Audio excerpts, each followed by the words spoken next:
Hello everyone, welcome to Khadayat education. बच्चों, आज के वीडियो में हम पढ़ेंगे राम वृक्ष बेनीपुरी का जीवन परिचय और साहित्यिक परिचय। प्रीवियस की वीडियो में हमने जयशंकर प्रसाद, महादेवी वर्मा, सुमित्रा नंदन पंत, सूर्यकांत त्रिपाठी निराला आदि अनेक कवियों का जीवन परिचय और साहित्यिक परिचय को बिल्कुल सरल भाषा में पढ़ाया हुआ है। आप लोगों ने वीडियो नहीं देखी है तो ज़रूर देख लीजिए। डिस्क्रिप्शन बॉक्स में प्लेलिस्ट की लिंक दी हुई है। बच्चों, राम वृक्ष बेनीपुरी का जीवन परिचय और साहित्यिक परिचय सभी परीक्षाओं के पॉइंट व्यू से मोस्ट इम्पोर्टेंट है। लगभग सभी प्रकार के एग्जामों में इनके जीवन परिचय और साहित्यिक परिचय से प्रश्न पूछे जाते हैं, चाहे शॉर्ट क्वेश्चन के रूप में हो या फिर लॉन्ग क्वेश्चन के रूप में। बच्चों, बोर्ड एग्जाम में जीवन परिचय या साहित्यिक परिचय केवल 80 शब्दों में पूछा जाता है, इसलिए हमने जीवन परिचय और साहित्यिक परिचय को शॉर्ट में और इम्पोर्टेंट पॉइंट के साथ पढ़ाया हुआ है। तो आइए शुरू करते हैं बेनीपुरी जी का जीवन परिचय और साहित्यिक परिचय। सबसे पहले हम पढ़ेंगे जीवन परिचय।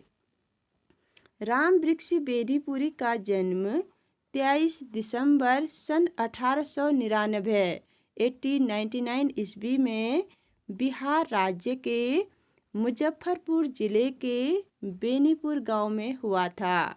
बाल्यावस्था में ही माता पिता का निधन हो जाने के कारण इनका पालन पोषण और शिक्षा दीक्षा इनके ननिहाल में हुई। बच्चों, बेनीपुरी जी का जन्म कब और कहाँ हुआ, इनके माता पिता के बारे में अवश्य से याद करके लिखिए। इसे बिल्कुल भी गलत नहीं करना है।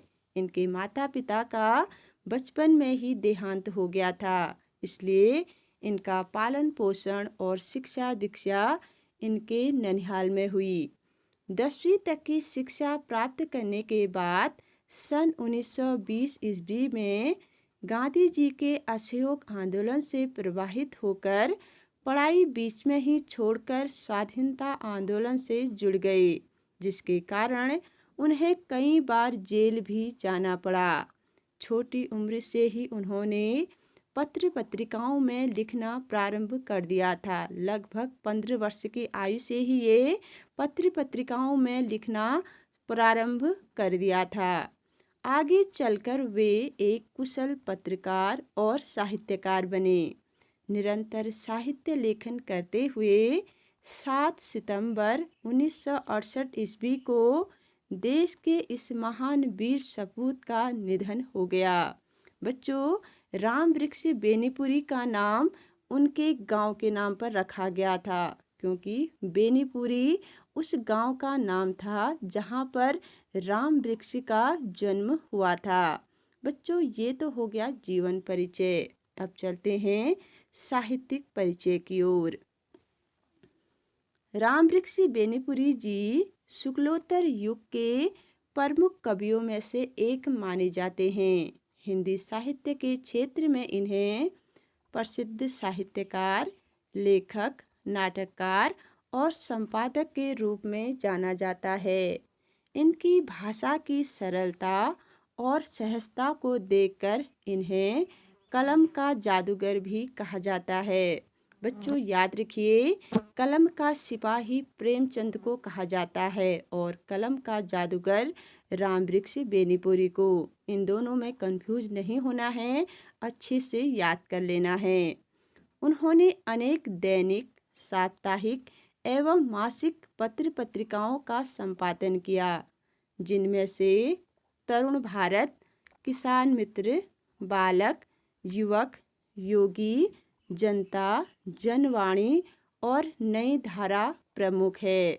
बच्चों, अब चलते हैं इनकी प्रमुख रचनाओं की ओर।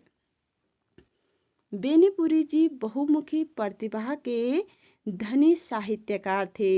उन्होंने अनेक प्रकार की प्रसिद्ध रचनाएं की, जिनमें से प्रमुख इस प्रकार है। गद्य संग्रह है। बच्चों, गद्य संग्रह में कहानी, स्मरण, सभी प्रकार के नाटक आ जाते हैं। तो आप लोगों को अलग अलग याद करने में परेशानी होगी, इसलिए जो भी गद्य संग्रह के साथ आते हैं उन्हें एक ही साथ लिख दिया है, इसलिए इन्हें अच्छे से याद कर लीजिए।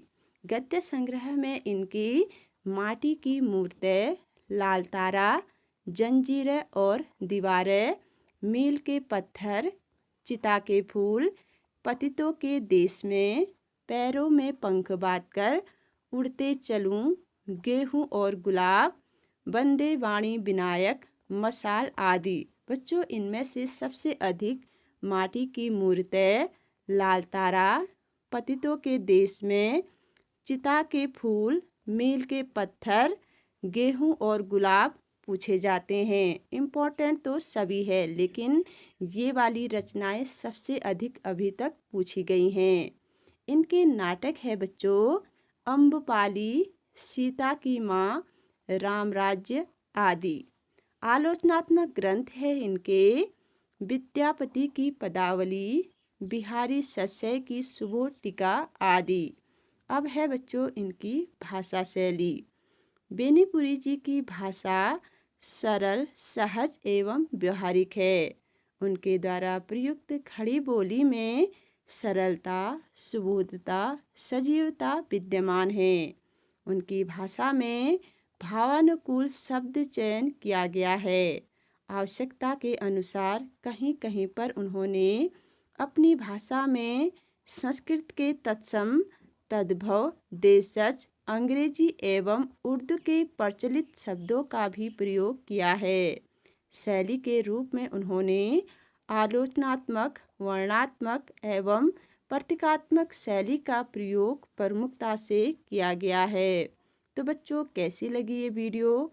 पसंद आए तो लाइक कीजिए, शेयर कीजिए और सब्सक्राइब करना मत भूलिए। इस जीवन परिचय से संबंधित कोई भी डाउट आपके मन में है तो उसे कमेंट बॉक्स में ज़रूर लिखिए।